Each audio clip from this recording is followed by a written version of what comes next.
தலைப்பு ஒட்டிய கேள்வி கேட்டால் சிறப்பாக என்ன பாடம் இன்னைக்கு எடுக்கலாம்?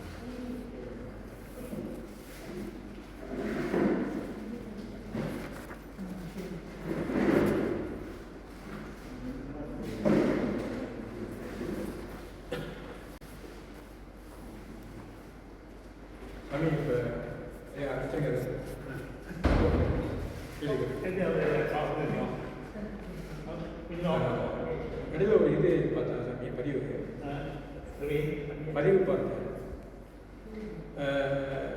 அதாவது ஏன் வந்து போட்டிருந்தாரு, சாய்பாபா கோயிலுக்கு போகிறதுனால குடும்பத்தில் புடவை வருது அப்படின்னு ஒரு சொல்கிறாரு. அப்போ இந்த கொமையில் பார்த்தேன், அப்படிலாம் இல்லை. என் சீன நண்பர் வந்து ரொம்ப அடிபட்டு கஷ்டத்தில் இருந்தார். அவருக்கு நான் அந்த சாய்பாபா படத்தை கொடுத்தேன், அதை எடுத்துகிட்டு போனார். இன்றைக்கி வந்து சிரிப்பாக இருக்குது. இவர் சொல்கிறாரு, அங்கே போனாங்க குடும்பத்தில் பிளவு வருது, அந்த போகிற பொம்பளைங்க அந்த அதிலே போயிட்டு வீட்டெல்லாம் மறந்துட்டு அப்புறம் பண்ணிட்டு இருக்காரு. இது வந்து நம்ம என்ன இருக்குன்னு அது வேறு சமாச்சாரம். இந்த நம்பிக்கைன்னு பார்க்கும்போது இன்ஸ்டன்ட் கஷ்டப்படலாம் உடனே கிடைத்து பாருங்க. அப்போ இது நிஜமாக அப்போ நம்ம வந்து சன்மார்க்கம் சொல்வது நமக்கு வந்து ஜீவகாரியம் பழகணும், பிறகு வந்து அதில் காரியப்படணும், அப்புறம் தான் நம்ம வந்து அதை அடைய முடியும்.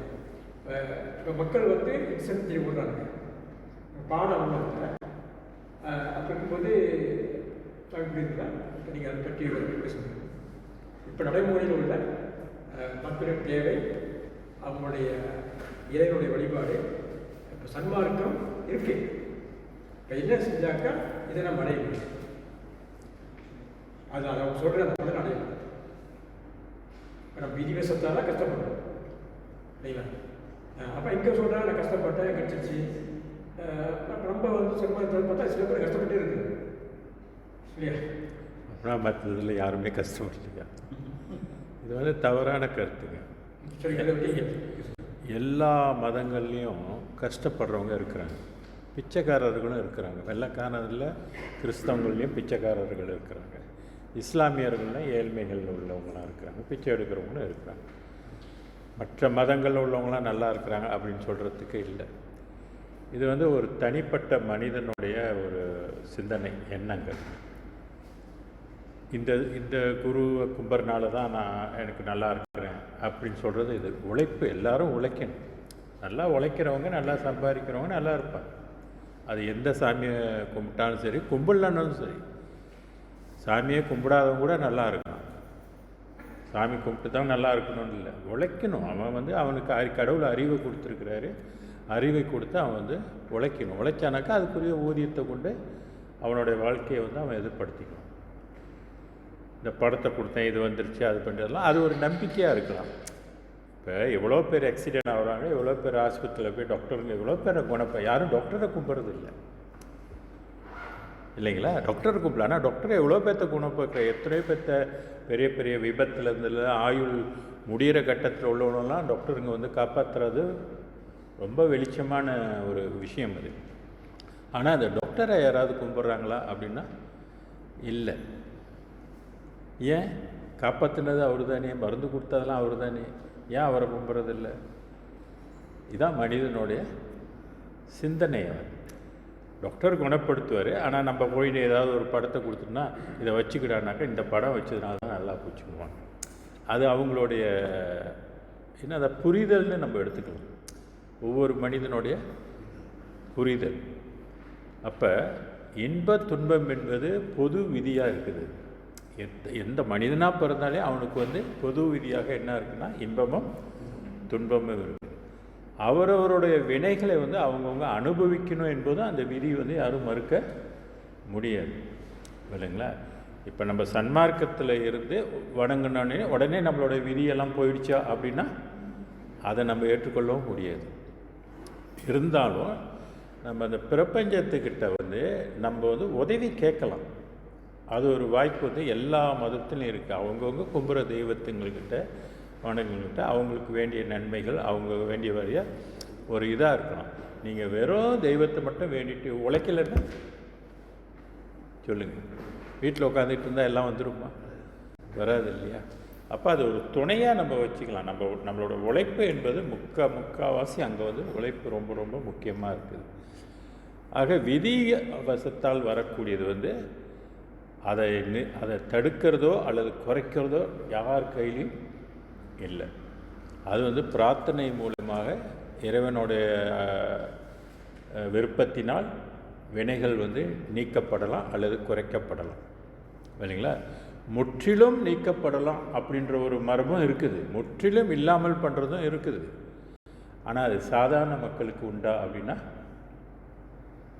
சாதாரண மக்களுக்கு அது சாத்தியப்படுதான்னா இல்லை.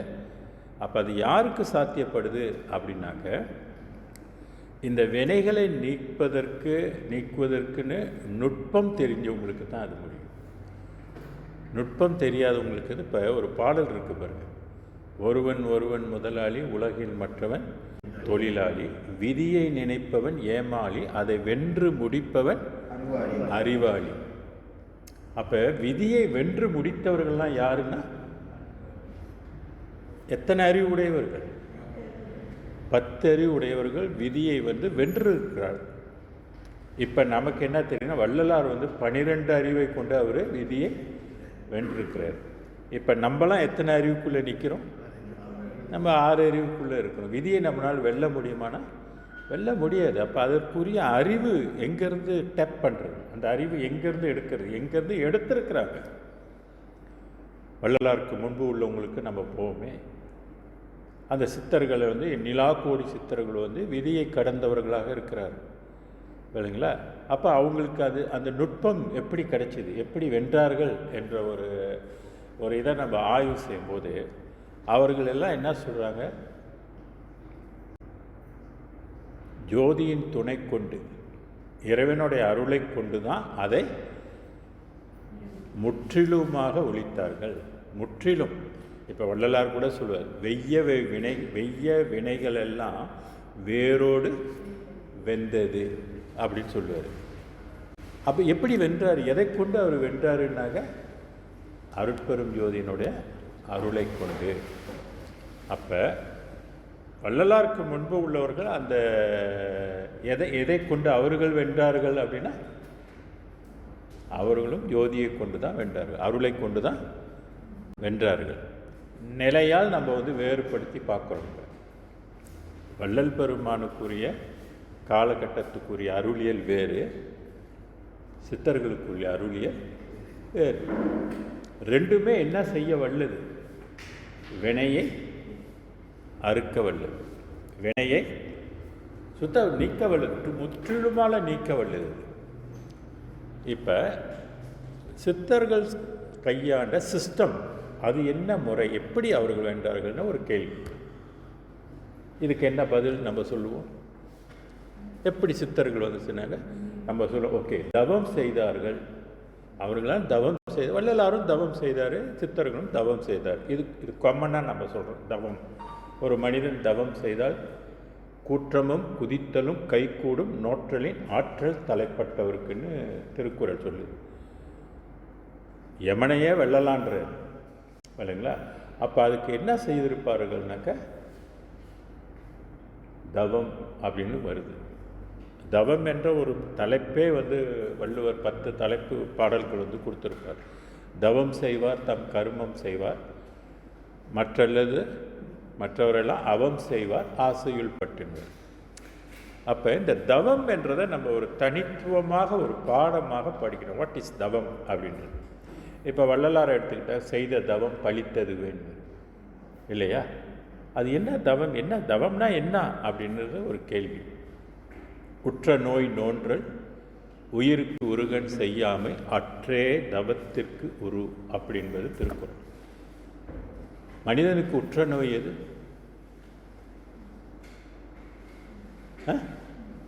அப்படியே பயப்படுறீங்க. உற்ற நோய் எது? மரணம். மரணம் உற்ற நோய்.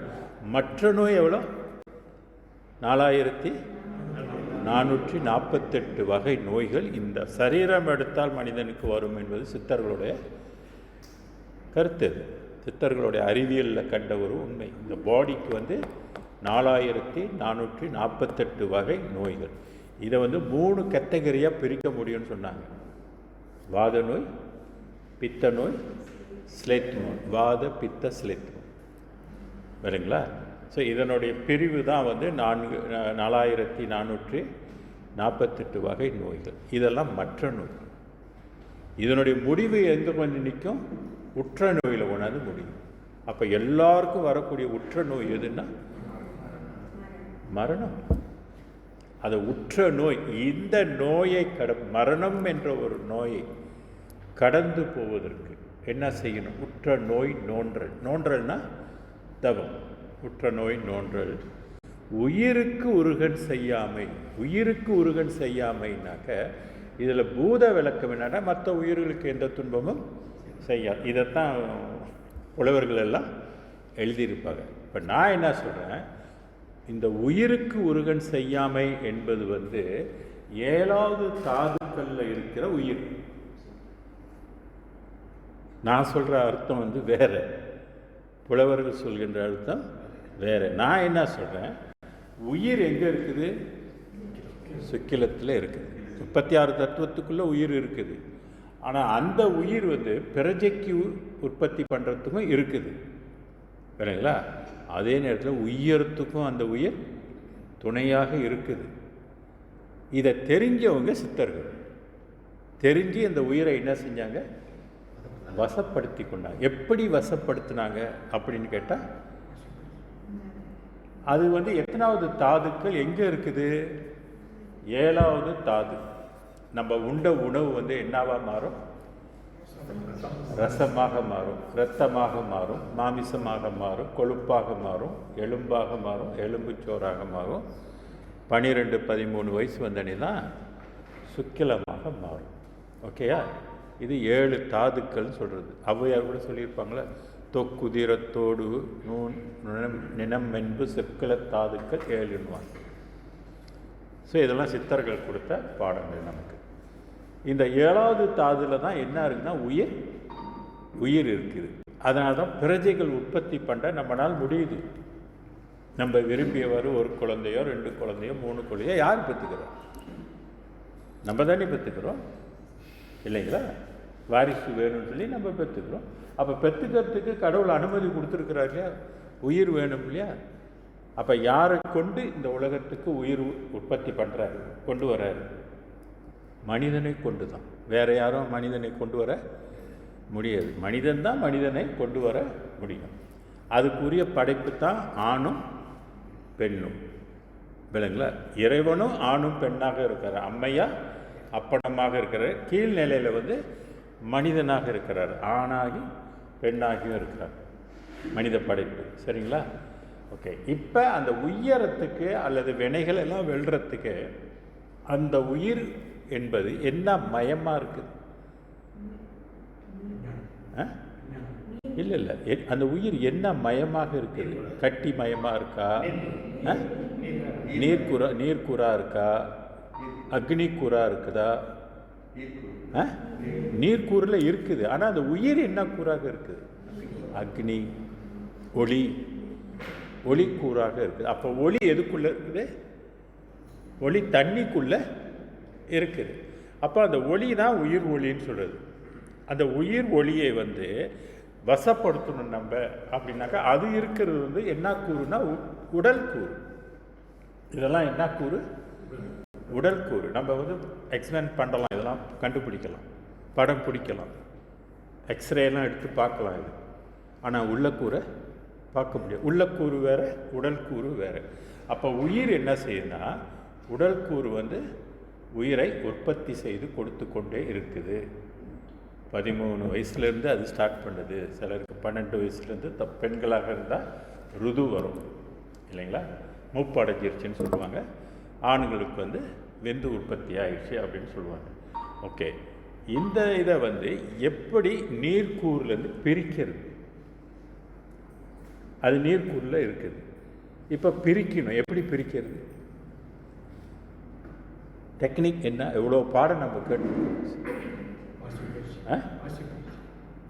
நீர்க்கூரை வந்து பிரிக்கணும்னா அந்த சுக்கிலத்தில் இருக்கின்ற அந்த உயிரை நீங்கள் பிரிக்கணும்னா கண்டிப்பாக நீரை வத்தடிக்கணும்.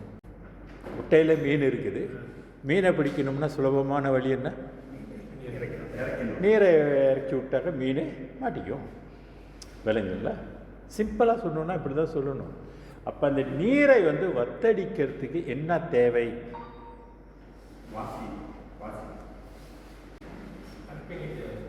நீரை வத்தடிக்கிறதுக்கு ஆக்சிஜன் தேவை. ஏன்னா அங்கே வந்து ஹைட்ரோஜன் கேஸ் இருக்குது. இதில் வந்து ஹைட்ரோஜன் என்ற கேஸ் இருக்குது. 10 விதமான கேஸ் இருக்குது. தச வாயுன்னு சொல்லுவாங்க. தச வாயுங்களும் அதுக்குள்ளே இருக்குது. சரிங்களா?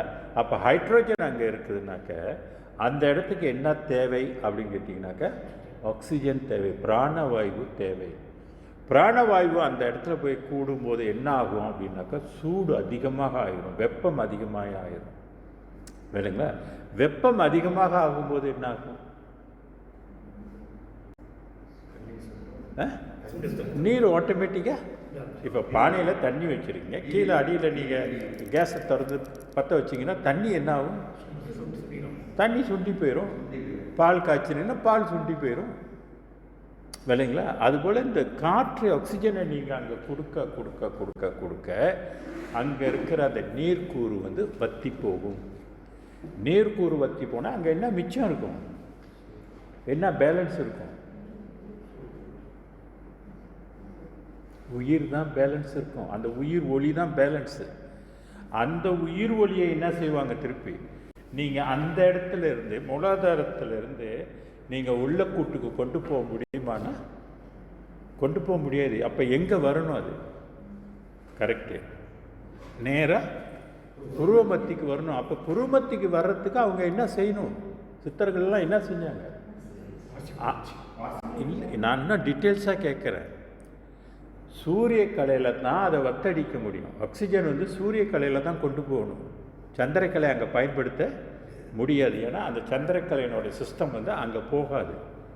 சூரிய கலை மட்டும்தான் அந்த இடத்துக்கு அந்த காற்று நீங்கள் உஷ்ண காற்று வந்து அனுப்ப முடியும். அது அப்போ சூடு ஏறிடும், தண்ணி வற்றும். தண்ணி வற்றினே நீங்கள் அதை அங்கே வச்சிருக்க முடியாது. இல்லைங்களா? வச்சிருந்தா என்ன ஆகும்? சூடு அதிகமாகும். சூடு அதிகமானா என்ன ஆகும்? மற்ற மற்ற பிரச்சனைகளை உண்டு பண்ணிடும். விலங்குங்களா? அதனால் அந்த சூட்டை என்ன செய்வாங்க? அந்த உயிர் ஒளியை வந்து மேலே ஏற்றணுன்னாக்க சந்திரக்கலை தான் அதுக்கு பயன்படும். சூரியக்கலை பயன்படும். அப்போ தெரிஞ்சுக்கணும். இப்போ நம்ம துணி காய போடணும்னா எங்கே கொண்டு காய போடும்? வெயிலில் தான் வெயிலில் காய போட்டால் துணி ஈரமெல்லாம் என்ன ஆகும்? வற்றி போயிடும். அதே கதை தான் இங்கே.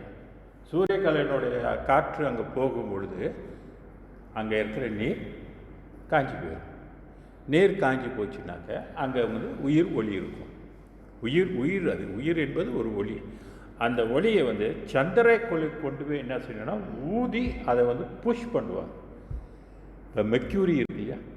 மெக்யூரி வந்து சூடு கட்டினே என்ன ஆகும்? அது மேலே ஏறுது. இப்போ காய்ச்சலை கண்டுபிடிக்கணும். அந்த காலத்தில் காய்ச்சல்னா அப்புறம் கீழே சவுப்பாக ஒரு நீடல் இருக்கும். வாயில் வச்சோன்னே கொஞ்சம் நேரம் கழிச்சு எடுத்து பார்ப்பாங்க. அது எவ்வளோ மீட்டர் ஏறி இருக்குதோ இது பண்ணுவாங்க. விலங்குல கண்டுபிடிக்கிறாங்களே, ப்ரெஷர் கண்டுபிடிக்கிற மாதிரி. அப்போ அந்த உயிரை வந்து எத்தனை தடங்கள் இருக்குது அதை தாண்டி போகிறதுக்கு எத்தனை ஆறாதாரம்? 6 ஆறாதாரம். அப்போ மூலாதாரம், சுவாதிஷ்டானம், மணிப்பூரகம், அநாகதம், விசுத்தி, யக்ஞை. இப்படி 6 ஆராதாரங்களை வந்து அது என்ன செய்யணுன்னாக்கா கடந்து போகிறதுக்கு எந்த கலையை பயன்படுத்தணும்னா சந்திரக்கலையை தான் பயன்படுத்தணும். அது ஊதுகின்ற சில முறைகள்லாம் இருக்குது. ஊதுகின்ற துறை தெரியும். எப்படி ஊதுறது? சும்மா மூச்சு பயிற்சி செஞ்சால் காற்று போயிருமா? அதெல்லாம் அப்படிலாம் கிடைக்காது. அதுக்கு ஒரு ஸ்பெஷல் டெக்னிக் அவங்களாம் தெரிஞ்சு வச்சுருக்காங்க. எப்படி ஊதுனா சுக்கிலத்துக்கிட்டு இருக்கிற அந்த காற்று கொண்டு போக முடியும். எப்படி ஊதுனா, எங்கே ஊதுனா, எவ்வளோ டம் பிடிச்சாக்கா அது மேலே ஏறும் என்பது அது ஒரு கணக்கு. இதைத்தான் திருமூலர் சொல்வார், கணக்கறிந்தார் கன்றி காண ஒண்ணாது. கணக்கு தெரியும். எவ்வளோ ஏற்றி இறக்கி இருகாலும் பூரிக்கும் காற்றை பிடிக்கும் கணக்கறிவார் இல்லைனார் திருமூலர். காற்றை பிடிக்கும் கணக்காய்வாளருக்கு கூற்றை உதைக்கும் குறியது சுவாமி. கூற்றைனா யமனை உதைக்கலான்றாரு, உதைச்சி விரட்டலான்றாரு. ஆனால் காற்று பிடிக்கிற கணக்கு உனக்கு தெரியணும், எவ்வளோ காற்று பிடிக்கணும், எப்படி பிடிக்கணும் அப்படின்றது. இந்த கணக்கு தெரியாமல் மாண்டு போனவர்கள் கோடான கோடி பேர். கணக்கு தெரியாது அவனுக்கு. அவன் பாட்டுக்கு மூச்சு இழுத்து அடக்கி அடக்கி அடக்கி சூடு ஏறி புத்தி கெட்டு போய் மென்டல் கோளாறு வந்து செத்து போனவன் நிறைய பேர். காற்று அடக்கி இந்த கபாலம் வந்து பொழந்து செத்து போனவங்களாம் நிறையா பேர். ஏன்னா டெக்னிக் ஃபால்ட் இதெல்லாம். அப்போ சரியான டெக்னிக் தெரிஞ்சால் தான் அதை ஏற்றவும் முடியும், அது முடியும்.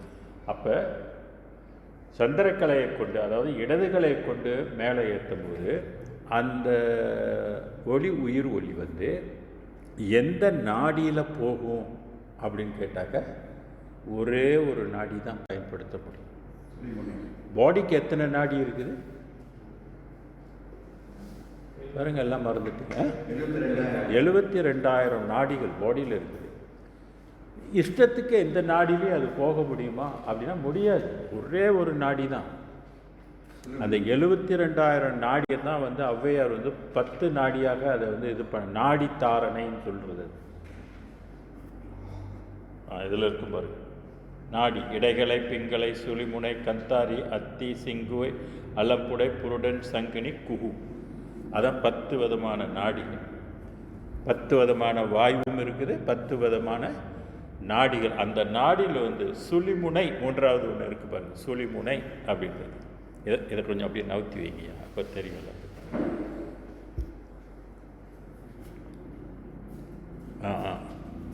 சுழிமுனை அப்படின்ற ஒரு நாடி இருக்கு, இடைகளை பிங்களை. இந்த ரகசியம் வந்து அன்றைக்கு கிடைச்சிருக்குன்னா யார் கொடுத்துருக்குற அந்த ரகசியத்தை? சித்தர்களுக்கு எப்படி கிடைச்சிது? அந்த பராபரையோடைய அறிவு அது கொடுத்துச்சு. எப்படி வள்ளலாருக்கு வந்து பெருவழி கொடுத்துச்சோ, ஞானத்தை அறிவை கொடுத்துச்சோ, அந்த மாதிரி பராபரைக்கு அன்றைய காலகட்டத்தில் பராபரை தான் ஆட்சிக்குரியது இல்லையா? பெருவழியெல்லாம் யாருக்குமே தெரியாது, அது காரியப்படவும் இல்லை. அப்போ அன்றைக்குள்ள மனிதர்கள்லாம் என்ன பண்ணியிருக்குன்னா, அந்த 3வது அறிவு நிலைக்கு உட்பட்ட 10 அறிவுக்குட்பட்ட ஞானத்தை தான் என்ன தெரிஞ்சிருச்சுனாக்க, இந்த மாதிரி உயிரை வந்து வசப்படுத்தினால் அவங்க வந்து பிறப்பை ஒழிக்கலாம், தர்மத்தை ஒழிக்கலாம் என்று அன்றைக்குள்ள ஞானம் அது. அதனால தான் எல்லா நம்மள தென்னாட்டு சித்தர்கள் எல்லாருமே வந்து பார்த்திங்கன்னா வாசி பயிற்சி செய்து உய்தவர்களாக இருப்பாங்க. அப்போ இதை வந்து மேலே ஏற்றுவதற்கு அதுக்கு இடைகளை தான் சொன்னோம் இல்லைங்களா? ஓகே, இப்படி அது மேலே ஏற்ற எத்தனை வருஷம் பிடிக்கும்? 12 வருஷம் வந்து நீங்கள் ஏற்றிக்கிட்டே இருக்கணும் அந்த பயிற்சி செய்ய செய்ய. அப்போ இது மெதுவாக கொஞ்சம் கொஞ்சமாக ஏறி புருவ மத்திக்கு போனீங்க. இது எதுக்குள்ளே போய் சேரும் அப்படின்னு கேட்டிங்கனாக்கா, மனதுக்குள்ளே போய் சேரும். அப்போ மனதுக்குள்ளே வந்து 12 ஆண்டு அது உள்ளுக்கு செலுத்தப்படும். மனம் என்பது அது ஒரு தனி உடம்பு, அன்ன உடம்பு வேறு, இது பார்க்கக்கூடிய உடம்பு, அது பார்க்க முடியாத உடம்பு. அப்போ 12 ஆண்டு பயிற்சி, அந்த 12 ஆண்டு இந்த சுக்கிலத்தினுடைய உயிர் வந்து அந்த உடம்புக்குள்ளே போக போக, மன உடம்புக்குள்ளே போக போக போக தான் இந்த மனம் முழுக்க என்னது? மாயை. அப்போ தான் மாயை என்ன செய்யும்? கரையும். மாயை கரைஞ்சதுனாக்க கண்ணிலேருந்து என்ன வரும்? அது கரைஞ்சி போகணும். அது மாயை என்பது வெளி. அந்த வெளி வந்து முற்றிலும் என்ன ஆகணும்? கரைந்து போகணும். அப்போ மனம் வந்து கரைஞ்சி போச்சுன்னு வச்சிங்கன்னா அடுத்து என்ன நடக்கும்? மனம் கரைஞ்சி போனால் உங்களுக்கு இந்த உலகத்துக்கும் சம்பந்தம் இல்லை, உங்களுக்கும் இந்த நவக்கோள்களுக்கும் சம்பந்தம் இல்லை. புரியுதுங்களா? சம்பந்தம் இருக்குன்னு நினைக்கிறீங்களா? ஏன்னா மனம் தான் மனம் தான் இந்த 9 கோள்களையும் வாங்கி என்ன செய்யுது? நம்மளை இயக்கிக்கிட்டு இருக்குது. உலகத்தில் உள்ள எல்லா மனிதனையும் இயக்கிக்கிட்டு இருக்குது. 9 கோள்களுக்கு உட்பட்டு தான் நம்மளாம் இயங்கிக்கிட்டு இருக்கிறோம். அப்போ இந்த கோள்கள் எது அடிப்படையில் இயங்குதுன்னா அவரவர் செய்த வினைக்கு தக்க மாதிரி அது இயங்கிக்கிட்டு இருக்குது.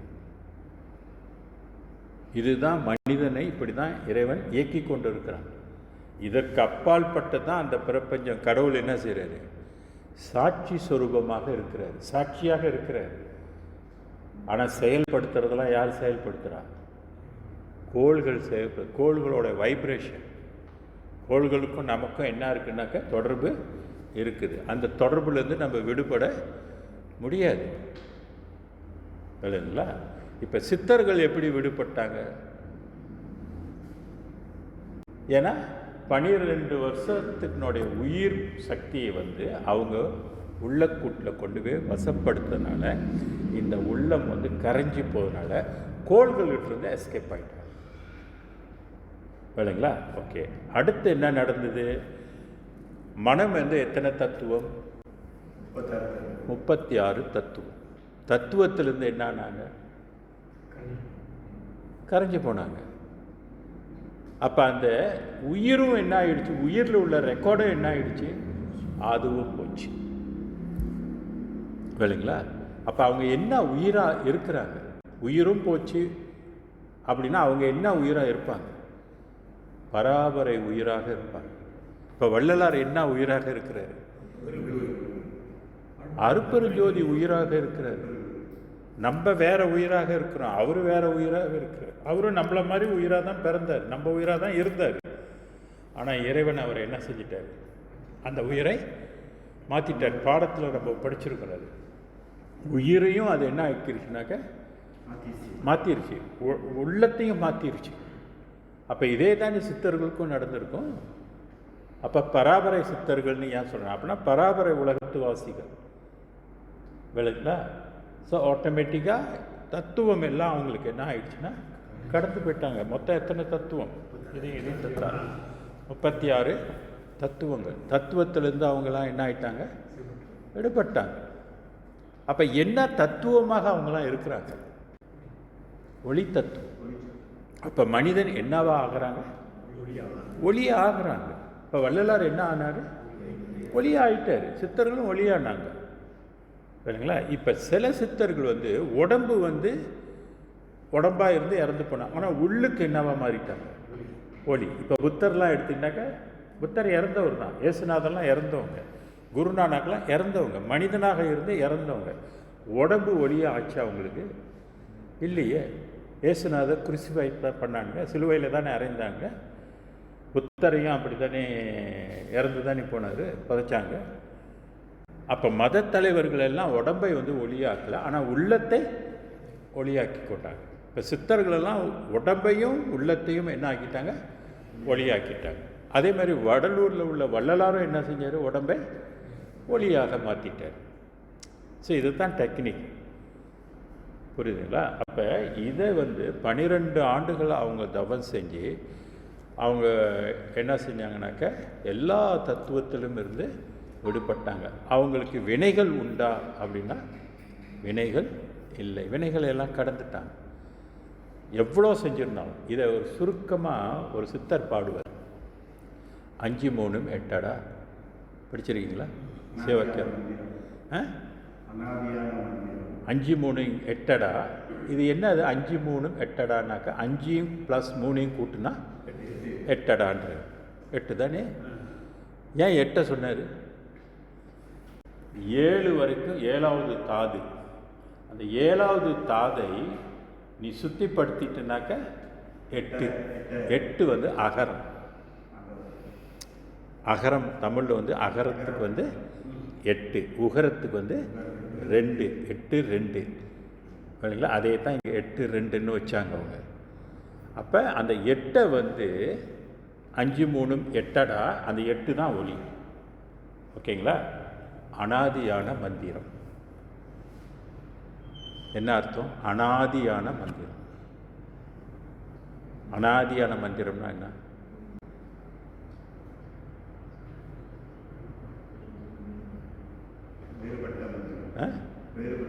தொன்மையான மந்திரம்னு எடுக்கும். பழமையான மந்திரம் அப்படியே ஒரு பொருள் இருக்குது. மற்றதோட தொடர்பு இல்லாதது. வேலைங்களா? மந்திரம். திருமூலரும் சொல்வார், மந்திரமாவதும் மாமருந்தாவதும் தந்திரமாவதும் தானங்களாவதும் சுந்தரமாவதும் தூய்நெறியாவது எந்தை பிரான் தன் இணையடி தானின்வர். எந்தை பிரான் தன் இணை அடி அப்படின்னா பராபரையோடைய ஒளியை தான் மந்திரம்ன்றாரு, தந்திரம்ன்றாரு, தானம்ன்றாரு, தர்மம்ன்றாரு, சுந்தரம்ன்றாரு, தூய் நெறின்றாரு. ஒளியை சொல்கிறார். இப்பொழுதும் அதே ஒளி தான் இவர் சொல்கிறாரு. 5 3 எட்டடா அனாதியான மந்திரம். இது வாயில் சொல்கிற மந்திரமா? நல்லா கவனி. வாயில் சொல்கிற மந்திரம் நிறையா இருக்குது. 7 கோடி மந்திரம் இருக்குது. 100 கோடி மந்திரம், 100 கோடி ஆகமம், 100 கோடி நாள் இருந்து ஓதினால் என் பயன். செவ்வாய்க்க மந்திரத்தை கொடுத்ததும் அவங்க தான். 7 கோடி மந்திரத்தை ஓதிக்கிட்டு நீ என்னப்பா பண்ண போகிறேன்னு சொல்கிறதும் அவங்க. நம்ம ஒத்தா வந்து யூஸ் பண்ணணும். அப்போ டெக்னிக் என்ன, உயரத்துக்குரிய டெக்னிக் என்னன்னு சொல்கிறாரு. 5 3 எட்டடா அனாதியான மந்திரம். நெஞ்சிலே நினைந்து கொண்டு இந்த ஒளியை நீ உள்ளத்தில் கொண்டு வச்சு, இப்போ நான் சொன்னேன் இல்லையா, இது உடம்புல உற்பத்தி ஆகுது, எங்கே கொண்டு வைக்கணும்? உள்ளத்தில் வைக்கணும். கணபதின்னு சொல்கிறது அதுதான் ஐயா. முழு முதற் கடவுள்னு கும்பிட்டுக்கிட்டு இருக்கு நம்ம வெளியில் பிள்ளையார வச்சு. மூலாதார கணபதி. ஔவையார் படிப்பான், மூலாதார மூண்டலும் கனலை காலால் எழுப்பும் கருத்தறிவிக்க. அகவலில் வரும், விநாயகர் அகவலில் வரும். மண்ணடியிற் கணபதி ஆண் பெண்ணும் ஆகி. இன்னொரு சித்தர் படிப்பார், கணபதி தான் ஆணாகவும் பெண்ணாகவும் இந்த பூமியில் வாழ்ந்துக்கிட்டு இருக்குதுன்னு சொல்லுவார். மண்ணடியிற் கணபதி ஆண் பெண்ணும் ஆகி. இன்னொரு சித்தர் படிப்பார், தோணுமே குண்டலி, அதுக்கு குண்டலின்னு பேர். அவங்கவுங்க பாஷையில் வச்சு விளாசி விட்டு போவாங்க. தோணுமே குண்டலி யோக சுழிமுனை, காணுமே காட்டினால் கணபதி நீயாச்சு. போகுமே தோணுமே குண்டலி யோக சுழிமுனை ஆணவம் போச்சுது அதிகாரி நீயாச்சு. ஆணவம் போயிடும், நான் என்றது நினைப்பு போயிடும், அதிகாரி நீயாச்சு. நீ தான் அதிகாரி. அப்படின்னா அதிகாரின்னா யார்? பராபரை.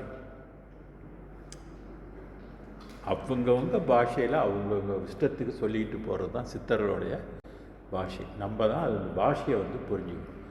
அப்போ அனாதியான மந்திரம் சொன்னாலே நெஞ்சிலே நினைந்து கொண்டு நீர் உரு செபிப்பிரு. நெஞ்சில் வச்சு தான் உரு செபிக்க சொன்னாங்க, இல்லைங்களா?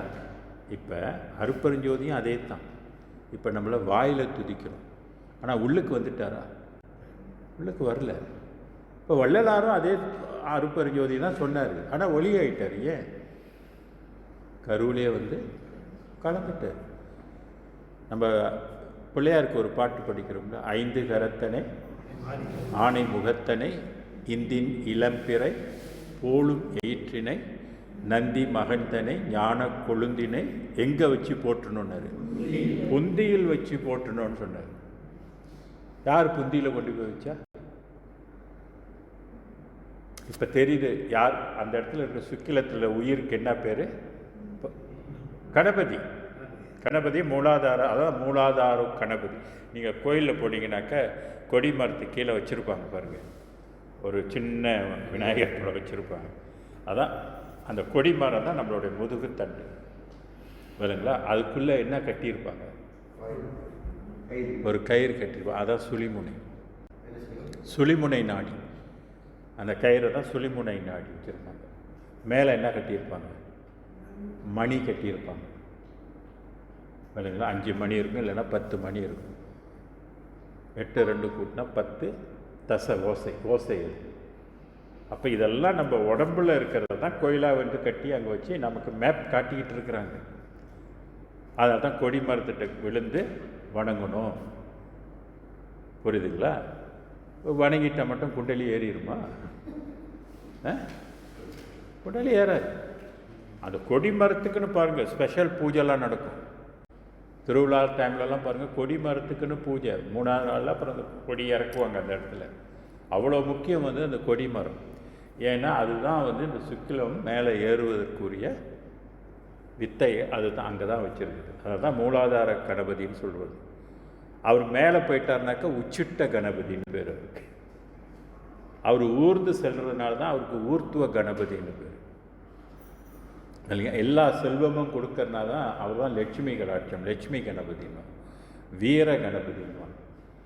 ஏன்னா யமனை வெல்றது அவர் தான் வீர கணபதி. எல்லாமே அந்த ஒளிப்பொருளை தான் நமக்கு வந்து தத்துவமாக புறத்தில் வச்சு சொல்லி கொடுத்துருக்குறாங்க. அப்போ 5-3 மெட்டடா அனாதியான மந்திரம் நெஞ்சிலே நினைந்து கொன்று நீர் உரு செவிப்பிற பஞ்சமான பாதகங்கள் 100 கோடி செய்யணும். மனிதன் என்ன செஞ்சிருப்பான்? மனிதனா பிறந்தான், எத்தனை வகை பாவம்? என்னென்னது? கல், களவு. நீங்கள் இப்படி ஞாபகம் வச்சுங்க, காலே ஆரம்பிங்க. கல், களவு, காமம், பொய், திருடு, களவு, கல், களவு, காமம், பொய், சூது, கொலை.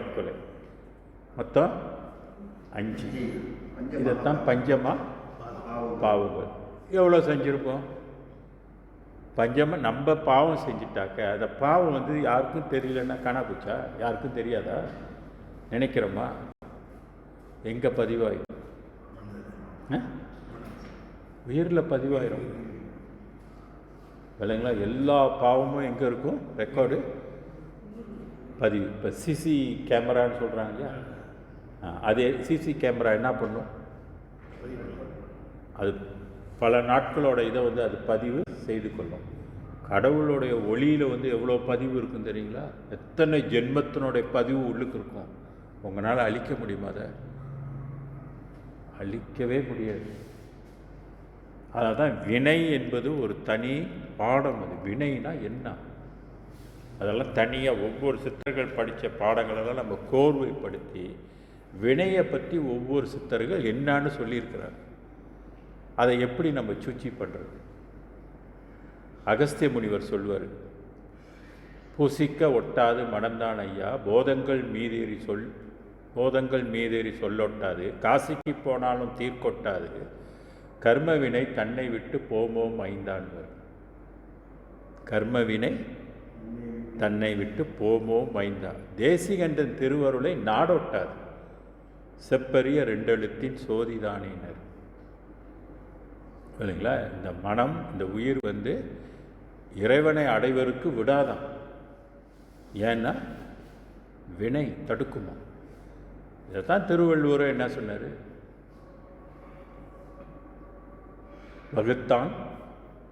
வகுத்த வகையெல்லாம் கோடி தொகுத்தார்க்கும் துய்த்தல் அறிவு.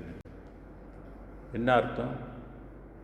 இறைவன் எதை வச்சு வகுக்கிறான்? நம்மளை அவரவர் செய்த வினையை வச்சு வகுக்கிறான். வகுத்த வகையெல்லாம் கோடியாக சம்பாதிச்சதுனால அனுபவிக்க முடியாதுன்னு. அனுபவிக்கிறதுக்கும் எது துணை வரணும்? நம்மளுடைய ஊழ் துணை செய்யணும். அனுபவிக்கிறது இல்லைன்னா அனுபவிக்க முடியாது. எல்லாம் இருக்கும், அனுபவிக்க முடியாது. யாரோ அனுபவிப்பான். இதெல்லாம் நம்ம ஊரில் பார்க்குறோம் இல்லையா? ஒருத்தன் எவ்வளோ கஷ்டப்படுவான், அவன் அந்த காசை அனுபவிக்க மாட்டான். கடைசியில் ஏமாந்து இவங்ககிட்ட ஏது பறி கொடுத்துட்டு இவன் உட்காந்துருப்பான். இன்றைய வரைக்கும் நம்ம பார்க்குறோம். அது லட்சக்கணக்கில் கோடி கணக்கில் இழந்துடும். ஏன்? அது அனுபவிக்கிறதுக்கு விதி இருந்தால்தான் அனுபவிக்க முடியும், இல்லைன்னா அனுபவிக்க முடியாதுன்னு நான் சொல்லலை. யார் சொல்கிறா? 10 அறிவு உள்ள தலைவன் சொல்கிறான். வகுத்தாடி எல்லாருக்கு கோடி தொகுத்தார்க்கும் துய்த்தல் அறிவு. இதை தான் சொல்லுவாங்க, வினை விதைத்தவன் வினை ஏற்பான், திணை விதைத்தவன் திணை ஏற்பான். எவ்வளோதான் நம்ம உருண்டு பெறாலும் ஒற்றை மண்ணு தான் ஒட்டுன்னுவாங்க. எல்லா மண்ணும் ஒட்டிக்குமானா ஒட்டாது. அப்போ நம்ம ஏதோ ஒரு ஒரு விஷயத்தில் வந்து நம்மளாம் கட்டுண்டு இருக்கிறோம். நம்ம அதை மீறி நம்மளால் எதுவும் செய்ய முடியல. விளைங்களா? அப்போ அந்த விதிக்கு வந்து அவ்வளோ வலிமை இருக்குது. ஊழின் பெருவழி யாவுல மற்றது சூழினும் தான் முந்தூரும். விதிக்கு வலிமை ரொம்ப அதிகம்ன்றாரு வள்ளுவர். அதை வெல்வதற்கு உள்ள சூழ்ச்சி நீ செஞ்சாலும் அதுதான் முன்னுக்கு நிற்குன்றாரு. ஆனால் அப்படி சொன்னவர் ஊழையும் உட்பக்கம் காண்பார் உளைஞன்றி தாளாது உஞ்ஞாட்டுபவர், இதையும் கடக்க முடியும்னாரு. அப்போ அதுதான் டெக்னிக். டெக்னிக் தெரிஞ்சவங்க என்ன செஞ்சிடறாங்க, அதை கடந்து போயிடுறாங்க. டெக்னிக் தெரியாதவங்க அதுக்கு வினைக்கு ஆட்பட்டுறாங்க. அப்போ ஒரு மனிதன் செழிப்பாக இருக்கிறான், அவனுக்கு நல்ல வசதியாக இருக்கிறான்னாக்கா அவனுக்கு அந்த ஊழ் இருக்குது, அனுபவிக்கிறதுக்கு இருக்குது. எல்லாரும் மந்திரி ஆக முடியுமா? மந்திரி ஆக முடியாது. எல்லாரும் அகோங்க ஆக முடியுதா? முடியாது. அப்போ யாராருக்கு அந்தந்த அந்த இயற்கை அந்த பிரபஞ்ச சக்தி அந்த விதியை கொடுக்குதோ அவங்க தான் அந்த இடத்த இருக்க முடியும். இல்லைன்னா அது அனுபவிக்க முடியாது. அப்போ அந்த காலத்தில் நம்மளோட சித்தர்கள்லாம் மூலாதாரத்தில் இருக்கிற கனலை கொண்டு தான் அவங்க மும்மலத்தையும் அறுத்தாங்க, தத்துவம் 96ஐயும் கடந்தாங்க. அகவல் அழகாக சொல்கிறார் இல்லையா வள்ளுவர், அகஸ்தியர், சாரி, தத்துவம் அனைத்தும் வள்ளலார் சொல்கிறார் இல்லையா, அட்டகத்தில் சொல்கிறார், தத்துவம் அனைத்தும் தனித்தனி கடந்து தத்துவா கீதமேல் நிலையில் சித்திகள் முழுதும் தெரிந்தனும் பராபரை நிலையை சொல்கிறார். அங்கே உள்ளவங்க சொன்னது சொல்கிறார், சித்திகள் முழுதும் தெரிந்தனும் அவை மேல் சிவநிலை தெரிந்திட சென்றும் ஒத்த நிலைக்கண் யாமும் எம் உணர்வும் ஒருங்குற கரைந்து போயினும் என்று அத்தகை உணர்ந்தோர் வழுத்த நின்றோம் அருட்பெரும் ஜோதியன் அரசே என்று. அப்போ அவங்களுக்கு கூட பெருவெளி தெரியுமானம், அதுக்கு மேலே அவங்க போனாக்க எல்லாம் கரைஞ்சி போயிடுவாங்க. இதுலேருந்து நமக்கு என்ன தெரியுதுன்னா, ஒரு உலகம் அன்றைக்கே ரிசர்வ் பண்ணிருச்சு. பராபரை உலகம் ரிசர்வ் செய்யப்பட்ட ஒரு உலகம். அது 19ஆம் நூற்றாண்டில் தான் மனிதன் இனிமேல் அந்த உலகத்துக்கு போகிறதுக்குரிய வழி திறக்கப்பட்டது. அதில் தான் புகுந்தருணம் இது கண்டி நம்மவரே நான் தான் புகழ்கின்றேன் என் மொழியோ பொய்மொழி என்று என்னாது சிற்சபையுள் பொற்சபையுள் புகும் தருணம் இதுவே, இது நல்ல தருணம் அருள் செய்ய, இது நல்ல தருணம். சிற்சபை விளக்கம் துலங்குகின்றது உலகில் அப்படின்னு சொல்கிறோம். இத்தனை வரிகள் நிறையா இருக்குது சிற்சபையை பற்றி. ஏன்னா அதற்கு முன்பு எல்லாம் பராபரை உலகம்தான் இருந்தது. அதுக்குரிய அருளியல் வேறு, அதைத்தான் நம்ம சொல்லிகிட்டு இருக்கோம். அந்த வினைகளை முற்றிலும் வெல்வதற்கு வள்ளலாருக்கு முன்பு உள்ள காலம் வேறு, வள்ளலாருக்கு அமைந்த காலம் டெக்னிக் வேறு. இப்போ நமக்கு நல்லா தெளிவாக தெரிஞ்சிருச்சு சித்தர்கள் எப்படி அவர்களெல்லாம் பராபரை உலகமாக ஆனார்கள். அப்போ அந்த உயிரை கொண்டு போய் புருவமத்தில் வச்சு அந்த வெளிகளெல்லாம் கடந்தால் அந்த உயிருக்கு எங்கே போகிற உடம்பு செஞ்சு தர முடியும்? பராபரை உலகத்துக்குரிய உடம்பை செய்து தான். இதைத்தான் திருமூலர் சொன்னார். உடம்பினை முன்னம் இழுக்கண்டு இருந்தேன், உடம்பினுக்குள்ளே ஒரு பொருள் கண்டேன், உடம்பினே உத்தமன் கோயில் கொண்டான் என்று உடம்பினை யான் இருந்து ஓம்புகின்றேன், போற்றுகின்றேன்னு அர்த்தம். உடம்பினில் யான் இருந்து போற்றுகின்றேன். அப்போ எந்த உடம்பு? பராபரை உடம்பு. இதைத்தான் சொன்னார். உடம்பார் அழியில் உயிரார் அழிவே. உடம்பு போச்சுன்னா இந்த உயிர் உற்பத்தி ஆக முடிக்காதுனார். இப்போ உடம்பு வயசாயிடுச்சுன்னா என்ன ஆகிடும்? முட்டை எவ்வளோ நாளைக்கு உற்பத்தி ஆகும்? மெனோபோஸ் வந்துடுது இல்லையா பெண்களுக்கு? அப்போ மெனோபோஸ் வந்துட்டா குழந்தை பெற்றுக்க முடியுமா? குழந்தை பெற்றுக்க முடியாது. விந்து நீத்து போச்சுன்னா நீங்கள் இன்னொரு உயிர் பறிஞ்சு உற்பத்தி பண்ண முடியுமா? பிள்ளை பெற்றுக்க முடியுமா? முடியாது. அப்போ உடம்பார் அழியில் உயிரார் அழிவர். உயிர் வளர்ச்சி உனக்கு இல்லாமல் போயிடும். அதனால் உடம்பை வளர்க்கும் உபாயம் அறிந்தே உடம்பை வளர்த்தேன் உயிர் வளர்த்தேனேன்னு சொன்னார். அவர் என்ன அந்த உடம்பையா வளர்த்துருப்பார்? அங்கே போகிறதுக்கு ஒரு உடம்பாக வளர்த்துருப்பார். இப்போ வள்ளலாருக்கு எப்படி உடம்பு கிடச்சிது? என்ன உடம்பு அவருடைய உடம்பு? அழியா உடம்பு. முத்தேக சித்து இல்லை, பொன்னுடம்பில் பொன்னுடம்பு எனக்கு பொருந்திடும் பொருட்டாய் என்னுளம் கலந்த என் தனி அன்பை. இப்போ இவருக்கு பெற்ற உடம்பு வந்து அருட்பெரும் ஜோதிக்குரிய உடம்பு. அந்த உடம்பு சித்தர்கள் உடம்பு ரெண்டும் ஒன்றா. இதைத்தான் சொன்னார், எனக்கும் உனக்கும் இசைந்த பொருத்தம் என்ன பொருத்தம், இந்த பொருத்தம் உலகில் பிறருக்கு எய்தும் பொருத்தமோனர். அப்போ இதுலேருந்து நம்ம என்ன தெரிஞ்சுக்கணும், பராபரை உயிர் செய்கிற உடம்பு வேற, அருட்பெருஞ்சோதி செய்கின்ற உடம்பு வேற. இது உலகம் வேற. அது இந்த உயிர் அந்த உலகத்துக்குள்ளே நிற்க முடியுமானா நிற்க முடியும், அழிஞ்சு போயிடும், இறந்து போயிடும். வேணுங்களா? இது ஒன்று தான். அதை தான் உயிருக்கு உயிராக யார் இருக்கிறா? இப்போ அருட்பெருஞ்சோதி என்ற ஒரு தகவல் வந்து 19ஆம் நூற்றாண்டு உள்ள செய்தி. இதே நீங்கள் வந்து சன்மார்க்கம் தெரியாமல் நீங்கள் வந்து சமயம் வேதம் படிச்சிங்கனாக்க உயிருக்கு உயிர் யார்? பராபரை. பாடம்லாம் இருக்குது. பராபரை தான் உயிருக்கு உயிர். அவங்களுக்கு தெரிஞ்ச வரைக்கும் அவங்க சொல்கிறாங்க. வேலைங்களா? இப்போ இன்னும் மற்ற வேதங்களை போய் படித்தாக்க இன்னும் கீழ்நிலையில் உள்ள வேதங்கள், மத வேதங்கள் பராபரை சொல்லுவாங்க. அவங்க உலகத்துக்குரிய உயிர் தான் உயிருக்கு உயிர்னு சொல்லுவாங்க. புரியுதுங்களா? இறைவனுடைய படைப்பு அப்படி இருக்குது. நம்ம தான் அதை விளங்கி கொள்ளணும். எப்படி இருக்கிறாரு, எப்படி அமைந்திருக்குது, எப்படி அதை இயக்குது, எப்படி தன்னை அது வெளிப்படுத்துது அப்படின்றது. அதனால தான் சன்மார்க்கம் வந்து 19ஆம் நூற்றாண்டில் வந்தனே சில பேர் என்ன நினைக்கிறாங்கனாக்க, இதுவும் அந்த பழைய சிஸ்டத்தோட முறையாக தான் இருக்கும் அப்படின்னு மனிதர்கள் நினைக்கிறாங்க, சன்மார்க்கிகள் நினைக்கிறாங்க. ஆனால் நம்ம வேதத்திலிருந்து ஆய்வு பண்ணும்போது என்ன சொல்லப்படுது? தனித்துவமாக தான் சொல்லப்படுது. எல்லாமே ஒன்று என்று சொல்லப்படலை.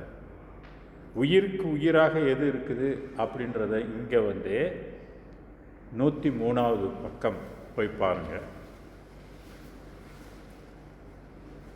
பக்கம் 103, பாடல் 3, 6, 7.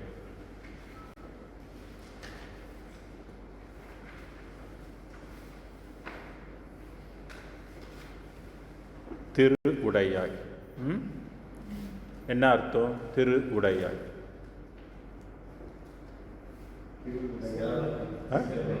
செல்வம்.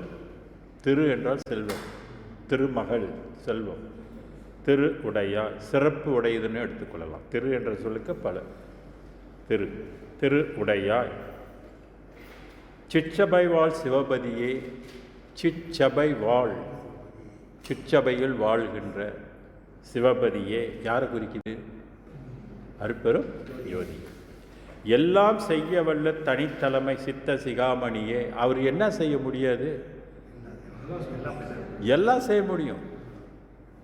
அவர்கிட்ட எல்லாம் செய்கின்ற தரன் இருக்குது. அதான் எல்லாம் செய்வல்ல தனித்தலைமை சித்த சிகாமணி. சித்த சிகாமணினா என்ன? சித்தம்னா என்ன? அறிவு. சிகானா உயர்ந்த மணியாக. அப்போ இது அறிவு சம்பந்தப்பட்டது சொல்கிறது இல்லைங்களா? ஒரிஜினல் அறிவு, அந்தார பங்சால இருக்கக்கூடிய ஒரு அறிவு, பிரபஞ்சத்தில் இருக்கின்ற ஒரு அறிவு. கடவுள் என்ன மயமாக இருக்கிறான்? அறிவாக இருக்கிறான். திருக்குறளை தானே சொல்லுது. திருக்குறளில் எங்கேயாவது கடவுளை உருவமாக சொல்லியிருக்கிறாரா? இல்லைங்க, அறிவாக தானே சொல்லியிருக்கிறாரு. ஆக எல்லாம் செய்யவல்ல தனித்தலைமை சித்தாகமாக உரு உடைய என் உயிருக்கு உயிராய் ஒளிர்கின்ற ஒளியே. அந்த வரி நல்லா கவனிங்க. உரு உடை, அவர் என்ன உருவாக இருக்கிறார்? வெளி ஒளி உருவாக இருக்கிறார். அதான் உரு உடை. நம்மள மாதிரி உரு இல்லை. இறைவன் நம்மள மாதிரி உரு இல்லை. நம்ம கல்லில் வச்சிட்ருக்கிற அந்த உருவம் இல்லை, கருங்கல்லும் இல்லை. அவர் வெளி உருவாக ஒளி உருவாக இருக்கிறார். உரு உடை என் உயிருக்கு உயிராய். கவனிங்க, என் உயிருக்கு உயிராய். அப்போ அந்த உயிர் இல்லைன்னா அப்போ இந்த உயிர் யார் படைச்சது? உனக்கு யார் உயிர் கொடுத்தது? அருட்பெருஞ்சோதி. அப்போ உலகத்துக்கெல்லாம் உயிர் கொடுத்தது யாரு? அது தன்னை எப்போ காட்டுது? ஏன் முன்னே காட்டுறது? காட்டியிருக்கணுமா இல்லையா? நான் தான் உனக்கு உயிர் கொடுத்தேன்னு சொல்லியிருக்கணுமா இல்லையா? சொன்னிச்சா? சொல்லலையே. சொல்லாதனால அவரவர்கள் நிலைக்கு என்ன சொல்லிட்டாங்க? அந்தந்த ஒளியை தான் உயிர் கொடுத்ததுன்னு சொல்லிட்டு பாடிட்டு போயிட்டாங்க. இப்போ நான் கேட்குறேன், அது தப்பா சரியா? நாளைக்கு எல்லாம் கரைஞ்சி போயிடும். அப்போ உயிர் கொடுத்தது யாருன்னு தேடுனா யாரு? அப்போ அந்த வேதத்தில் சொன்னதெல்லாம் மெய்யா? கேட்டதெல்லாம் பழுது, கற்றதெல்லாம் பொய். இந்த கேமை யார் விளையாடுறா? ஆமாம், நீ ஆரம்பத்தில் நான் தானே சொல்லியிருக்கலாம்ல. இப்போ நீ சொல்லாதனால, நீ மறைச்சிக்கிட்டதுனால எல்லாம் அவன் நிலையில் இருந்துட்டு அவன் அந்தந்த ஒளியெல்லாம் நான் தான் எல்லாத்துக்கும் தலைவன், நான் தான் எல்லாத்துக்கும் முதன்மை, நான் தான் உலகத்தை படைச்சேன்னு அது கிளைம் பண்ணுறது. அவன் படிச்சுட்டு அல்லா தான் எல்லாம் படைச்சாரு, கர்த்தர் தான் எல்லாம் படைச்சாரு, ஜீசஸ் தான் எல்லாம் படைச்சாருன்னு இவன் பேசிக்கிட்டு கிடக்கான். படைச்சவன் தெரியாதுன்னா எல்லாம் பேசிகிட்டு இருங்கடா. எல்லாம் கத்திக்கிட்டு உளறிக்கிட்டு கடங்க, பின்னால் நான் வரேன். நான் கேட்குறேன், அப்போ நீ படைச்சியா? உனக்கு படைக்க என்ன திறம் இருக்குன்னு நான் கேட்குறேன், அப்போ நீ எனக்கு பதில் சொல்லிட்டு இது என்ன பண்ணிருச்சு? இது பவர் கொடுக்கலன்னா அதுங்களாம் படைக்க முடியுமா? எதுவும் ஆட முடியுமா? ஒன்றும் செய்ய முடியாது. விளங்குங்களா? அப்போ என்னுடைய என் உயிருக்கு உயிராய் ஒளிர்கின்ற ஒளியே. அப்போ என்ன மயமாக இருக்குன்னா ஒளி. அப்போ இதுக்குள்ளே இருக்கிறது என்ன மயம்? ஒளிமயம். அந்த ஒளியை தான் சித்தர்கள் மேலே ஏற்றி வசப்படுத்தினார்கள். ஓகே. உண்ணுதோறும் என் உள்ளத்தை ஊறுகின்ற அமுதே. உண்ணுதல் என்றால் என்ன? நினைத்தல். 3 சுழி போட்டால் சாப்பிட்றது, 1 சுழி வந்துச்சுனாக்க நினைக்கிறது. அப்போ உண்ணுதோறும் என் உள்ளத்தே ஊறுகின்ற அமுதே. நினைக்கும் போதே என்ன ஆகுதான்? உங்களுக்கு ஊறுதா? சொல்லுங்க, உங்களுக்கு ஊறுதா? ஏன் ஊரில்? அவர் என்ன செய்யல? கலக்கல. கலந்தால்தான் அது ஊறும், கலக்கலைன்னா ஊறாது. அதனால தான் சன்மார்க்கத்தில் எத்தனை காலம் இருந்தாலும் பாடினவன், பேசினவன், சோறு போட்டுவன் எல்லாம் என்ன ஆகுறான்? சேர்த்து தான் போகிறான். யோகம் சித்திக்கலை. புரிஞ்சுக்கிட்டீங்களா? இப்போ நாளைக்கு நமக்கும் அதே கதி தான். யோகம் சித்திக்கலைன்னா நம்மளும் மாண்டு போய் திருப்பி பிறக்கணும். அதே மாதிரி தான் சமயத்துலேயும் சரி. அவன் இந்த யோகம் பழகலைன்னாக்கா, இந்த வாசியை கொண்டு போய் அங்கே உள்ளுக்கு வைக்கலைன்னாக்கா யாரும் பழைக்க மாட்டார்கள். வெறும் பௌத்திக வாழ்க்கை முடிஞ்சிடும். ஏன்னா இந்த உடம்பு என்ன ஆகிடும்? நிலைக்காது. தாங்குமா? தாங்காது. அதுக்கு கிளப்பருவம் வந்துடும், எல்லாம் சுருங்கி போயிடும். நீங்கள் ஒன்றும் செய்ய முடியாது. தளர்ச்சியை ஒன்றும் பண்ண முடியாதுன்றார் வள்ளலார். தளர்ச்சியை தடுப்பவர் யாரேன்றார். இப்போ நம்மளும் தளர்ச்சி நிலைக்குள்ள தானே வந்திருக்கோம். பிறந்தோம், வளர்ந்தோம், பருவமாக இருந்தோம், ஆடாத ஆட்டம்லாம் ஆடணும். இப்போ எப்படி இருக்கிறோம்? உடம்பு எப்படி இருக்குது? இன்னும் எவ்வளோ நாளைக்கு ஓடும் இந்த உடம்பு? புரியுதுங்களா? ஸோ இதை அக்செப்ட் பண்ணிக்கணும். நம்ம டெத்தை நம்ம அக்செப்ட் பண்ணி தான் ஆகணும். டெத்து வந்தால் தான் இன்னொரு பிறப்பு நமக்கு கிடைக்கும். அதை நினச்சி சந்தோஷப்பட்டுக்கணும் இல்லையா? பிறப்பு கிடைக்கிறது சாதாரண விஷயமா? பிறப்பு கிடைத்தா தான் அடுத்து ப்ரோக்ரஸ் இருக்கும், அடுத்து வர முடியும், அடுத்து படிக்க முடியும், அடுத்து இளமை இருக்கும், எல்லாம் இருக்கும். அப்போ கொள்முதல் பண்ண வேண்டியதை கொள்முதல் பண்ணிக்கணும். ஏன்னா இது ஒன்று தான் மேலேறும் வீதி, மற்ற வீதிகள் எல்லாம் கீழ்ச்செல்லும் வீதி. அப்போ நம்ம அதை கடந்துட்டோம், பராபரை வரைக்கும் விட்டுட்டு இப்போ அடுத்து நம்மளாம் எங்கே போகணும்னு நினைக்கிறோம்? பெருவெளி வாழ்வுக்கு போகணும். ஏன்னா இறைவன் அதை திறந்து விட்டுருக்கிறாரு. அப்போ அவர் சொல்கிறார், உண்ணுதோறும் எண்ணுள்ளத்தை ஊறுகின்ற அமுதே. அப்போ வள்ளலாருக்குள்ள அந்த அமுதம் என்ன செய்யுது? ஊறுது. அதுதாங்க உணவு. அமுதம் தானே உணவு. அமுதம் ஊறுனா தானே தெளிவே கிடைக்கும். சோறு சாப்பிட்றோம், எத்தனை வருஷம் சோறு சாப்பிட்ருக்கோம், எங்கேயாவது தெளிவு வந்திருக்குதா? இல்லையே. அமுதம் ஊறுனா தானே தெளிவு கிடைக்கும். சொல்லலாம் சொல்கிற அமுதம் ஊற ஊற தான் தெளிவு கிடைக்குன்றது. அப்போ தான் நமக்கு தெரியும் மாயையில் நம்ம எந்த அளவுக்கு மாட்டிக்கிட்டு இருக்கிறோம் அப்படின்னு தெரியும். இப்போ போய் சொன்னால் கேட்பாங்க, கேட்க மாட்டாங்க. ஓகே, அடுத்து சொல்கிறார் பாருங்க, அருவுடைய பெருவெளியாய். அருவம் கண்ணுக்கு தெரியுமா? முதல்ல உருன்னு சொன்னார், இப்போ அருன்னு சொல்கிறார். அருவமாக இருக்கின்ற அருவுடைய பெருவெளியாய் இறைவன் எப்படி இருக்கிறானா? பெருவெளி, வெளியாக இருக்கிறான்னு சொல்றாரு. அது விளங்கும் வெளியாய். இவ்வளவு காலம் அது யாருக்காவது விளங்குச்சா? சித்தர்களுக்கு விளங்குனுச்சா? விளங்கலையே. ஏன் அது விளங்கலை? முன்னுக்கே ஏன் அது விளங்கலை? பராபரை தானே விளங்கி இருந்துச்சு, பெருவெளி ஏன் விளங்கலை?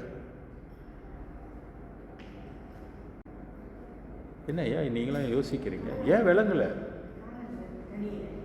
அறிவு பத்தலை. அதை விளங்கிக்கிறதுக்கு அறிவு பத்தலை. ஏன்னா பராபரைக்கு 10 அறிவு. அதை அறியணும்னா எத்தனை அறிவு? 12 அறிவு. ஓஆய் இல்லைன்னா முடியாது. ஓஆய் இருந்தால் தான் அதை விளங்கி கொள்ள முடியும். ஒரிஜினல் அறிவு, இன்டெலிஜென்ட், ஒரிஜினல் இன்டெலிஜென்ஸ். அது இது ஆர்டிஃபிஷியல் இல்லை. இப்போ நம்ம ஆர்டிஃபிஷியல் அதை எடுத்துக்கலாம், பராபரையை வந்து ஆர்டிஃபிஷியலாக எடுத்துக்கலாம். அது ஒரிஜினல் கிடையாது. ஏன்னா அந்த அறிவும் என்ன, அந்த வெளி கரைஞ்சதுன்னா ஆட்டோமேட்டிக்காக அந்த இன்டெலிஜென்ஸும் கரைஞ்சிடும். அப்போ ஓவாயோட இதில் தான் இது வந்து தெரிஞ்சு கொள்ள முடியும். அதனால தான் அது விளங்கும் வெளியாய். ஏன்னா ஏற்கனவே அட்டகத்தில் 10 அறிவு கொண்டு விளங்கி கொள்ள முடியாதுன்ட்டார். அப்போ அதை விட எக்ஸ்ட்ரா அறிவு இருந்தால் தான் நீங்கள் அதை விளங்கி கொள்ள முடியும். அருவுடைய பெருவெளியாய், அது விளங்கும் வெளியாய், அப்பாலுமாய் நிறைந்த அருட்பெரும் யோதியனே. அப்போ எல்லா வெளிகளையும் கடந்து கடந்து கடந்து அப்பாலுக்கு அப்பாலாய் எது விளங்குது? அருட்பெரும் ஜோதியனே. அப்போ ஒளி உலகம், ராப்பகல் இல்லாத ஒரு உலகமாக அது இருக்குது. அருட்பெரும் ஜோதியனே. மறுவுடையால் சிவகாம வள்ளி மணவாளா. இப்போ என்ன சொல்கிறாரு? மறு உடைய, மருள் வந்து அருளாக எடுத்துக்கொள்ளணும். அருள் உடையால் சிவகாம வள்ளி மணவாளா. ஏன் இந்த இடத்துல சிவகாம வள்ளி மணவாளான்றது யாரை குறிக்குது? சக்தியை குறிக்குது. ஒவ்வொரு வெளிகளுக்கும் என்ன உண்டுன்னா சக்தி இருக்குது. ஸோ அந்த சக்தியினுடைய மணவாளா யாரு? மாப்பிள்ளை யாரு? அருட்பெருஞ்சோதி. தாயாகவும் இருக்குது, தந்தையாகவும் இருக்குது. வந்தருள்க அருட்ஜோதி தந்தருள்க விரைந்தே. எதுக்கு? மரணமில்லா பெருவாழ. கர்மத்தெல்லாம் நம்ம நினைக்க நினைக்க தித்திப்பெனது நினைவில் கொடுக்குது. வல்லால் உன்னை பாட பாட வாய் மணக்குதே, வஞ்ச வினைகள் என்னை விட்டோடி தலை வணங்குதே. படிக்கிறாரு. அப்போ உள்ளுக்கு அருள் காரியப்பட்டால் வஞ்ச வினைகள் எல்லாம் பறந்து ஓடி போகும். தெளிவு நமக்கு வந்து நல்ல தெளிவு கிடைக்கும். இப்போ தெளிவு வந்து நம்ம படித்து தெரிஞ்சுக்கிறோம். இதுலேயே நமக்கு சில தெளிவு கிடைக்கும். ஆனால் அருள் காரியப்பட்டால் இன்னும் எப்படி தெளிவாக இருக்கும்? இந்த படித்து தெரிஞ்சுக்கிற தெளிவு மாதிரி இருக்கும்னு நினைக்கிறீங்களா? அது வந்து உணர்வு பூர்வமாக இருக்கும். இப்போ வள்ளலார் வந்து உணர்வு பூர்வமாக எழுதுகிறார். நம்ம அறிவு பூர்வமாக படிக்கிறோம். ஆனால் உணர்வு வருதா? இல்லை. எப்போ உணர்வு வரும்? எப்போ உணர்வு நமக்கு வரும்? பொது உணரும் உணரும் போதலால் பிரித்தே தோன்றா அருட்பெரும். அப்போ பொது வந்து நம்மளோட என்ன செய்யணும்? கலக்கணும். அதை நீ உணரும் போது தான் அது உணர முடியும். அதனால தான் பொதுவது சிறப்பது, புதியது பழையது என்று அதுவதுவாய் திகழ் அருட்பெரும் ஜோதி. ஓகே. சொல்லவனே, சொல்லவனே, பொருள் அவனே, சொல்லாகவும் இருக்கிறான், அருள் வாக்காக இருக்கிறான். சொல் இறைவன் வந்து வாக்காகவும் இருக்கிறார். சொல்லவனே, பொருள் அவனே, அவனே பொருளாகவும் இருக்கிறான். துரிய பதத்தவனே எங்கே இருக்கிறாரா? துரியன். ஏன்னா ஒவ்வொரு வெளிகளுக்கும் என்ன இருக்குது? சாக்கரம், சொப்பனம், சுளுத்தி, துரியம். நிலைகள் இருக்கு மனதுக்கு வந்து conscious, inner conscious, subconscious, unconscious. Alpha, beta, delta, alpha, beta, theta, delta, mega. இல்லைங்களா? இதெல்லாம் லெவல்ஸ் தமிழ்லேயும் இருக்குது. அந்த காலத்துலேயே தமிழில் வந்து சாக்கரம், சொப்பனம், சுளுத்தி, துரியம், துரியாதீதம் அப்படின்னு வச்சுருக்காங்க 5 நிலைகளை. அகப்பொருளவனே, துரிய பதத்தவனே, தூயவனே, நேயவனே, ஜோதி உருவவனே. எப்படி இருக்கிறாரு? ஜோதி உருவமாக இருக்கு. நல்லவனே, நன்னிதியே, நிதியாக இருக்கின்றார். என்ன நிதினா? அருள் நிதி. நிதியவனே. அடுத்து நன்னிதியே, ஞான சபாபதியே, நாயகனே, தாயகனே. நாயகனாகவும் தாயகனாகவும் தாயாகவும் இருக்கின்றான், நண்பனாகவும் இருக்கிறான். நண்பவனே. அடுத்து என்ன சொல்றது? அனைத்தும் அல்லவனே.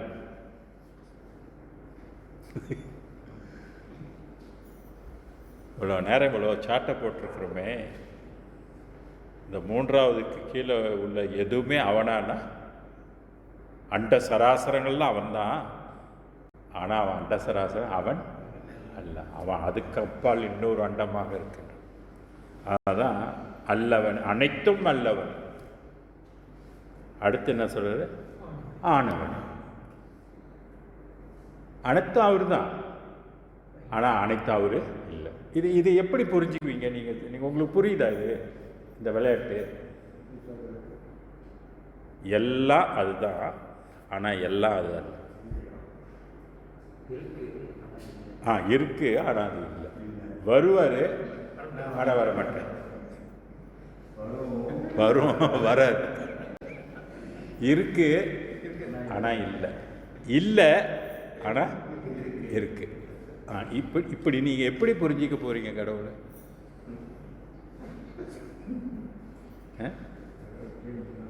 அல்லவனே, ஆனவனே, அம்மையப்பா, என்னை ஆண்டவனே. வள்ளலாரை ஆண்டவன். தாண்டவனே. அவன்கிட்ட என்ன இருக்குது? தாண்டவம், நடம் இருக்குது. நம்ம போட்டிருக்க பாருங்க, எல்லாத்துக்கும் நடம் இருக்குது. இவனுக்கு தனி நடம். அதனால் தாண்டவனே. அருட்குருவே. அவர் இப்போ என்னவா இருக்கிறாரு? அருட்குருவாக இருக்கிறார். குரு வேணும் இல்லையா மனிதனுக்கு உயரத்துக்கு? அவர் குருவாகவும் இருக்கிறார். அடுத்து எல்லாம் வல்லவனே. வல்லவனாக்க வலிமை உள்ளவன், வல்லவனே. சிவகாம வள்ளி மணவாளா. சிவகாம வள்ளிக்கு இவர் மணவாளன், மாப்பிள்ளை. மன்னவனே, என்னவனே, வந்தருள்க விரைந்தே. எப்படி பாடுறார் பாரு, இறைவனை எப்படி புகழ்ந்து, எப்படி எடுத்துரைத்து, எப்படி அவரை ஜேக் பண்ணி உயர்த்தி, நீ தான்ப்பா எல்லாம் அப்படிலாம் சொல்லி வந்து அருள்க விரைந்தே. வந்து என்ன செய்யணும்? அருளுக்கு தாங்க நம்மளாம் அந்த பூமியில் வந்து பிறந்திருக்கிறோம். மருள் உலகத்தில் நம்ம வந்து பிறந்திருக்கிறோம். எதுக்கு பிறந்திருக்குன்னா அருளை பெறுவதற்காக பிறந்திருக்கிறோம். உலகத்தில் வேறு என்ன நீங்கள் பெற்று உய்ய முடியும்? எதை வச்சுக்கிட்டு உய்ய முடியும்? அருள் இல்லாமல். பொருள் இல்லாருக்கு உலகம் இல்லை, அருள் இல்லாருக்கு உலகம் இல்லை. அப்போ நீ என்ன சம்பாதிக்கணும்? அருளை சம்பாதிக்கணும். அது சைவ சித்தாந்தத்துக்குள்ள முறை வேறு, இடம் வேறு, சன்மார்க்கத்துக்குரிய முறை வேறு. இதை நம்ம நல்லா விளங்கிக்கணும். சன்மார்க்கத்துக்குரிய அருள் எங்கே இருக்குது? இதுக்கு சொல்லலாம் உடம்புல இருக்குது அப்படின்னு சொல்லலாம். இப்போ சன்மார்க்கத்துக்கு அருள் எங்கேயா இருக்குன்னா என்ன சொல்லுவீங்க? சன்மார்க்கத்துடைய அருள் வந்து எங்க இருக்குன்னா வெளியில இருக்குது, வெளியாக இருக்குது. அப்ப வெளியிலிருந்து வந்து நமக்குள்ள என்ன செய்யணும்? கலக்கணும். உடம்புல இருந்து கலந்தது இது ஒரு காலகட்டம். இப்ப வெளிகள்ல இருந்து உள்ளுக்கு வர்றது, அதை பாடி இருக்கிறாரு பெருமாள்.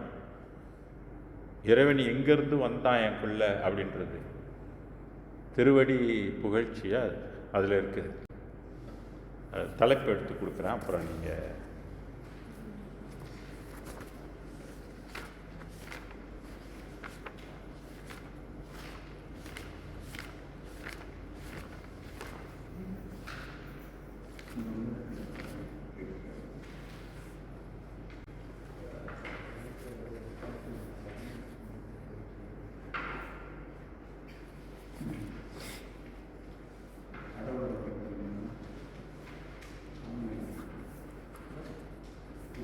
இந்த பாடல் அந்த பெயர்ந்து என் உள்ளத்தில் வந்தானேன்னு சொல்லி ஒரு பாடல் இருக்கு.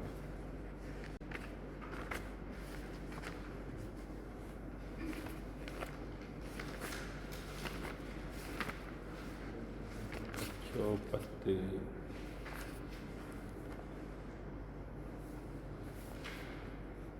இந்த பாடல் அது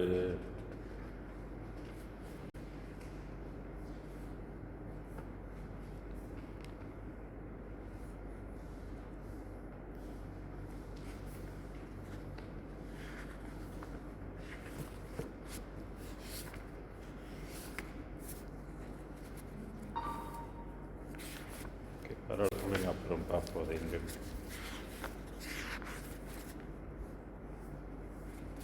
அகத்தானே புறத்தானே அது ஓகே.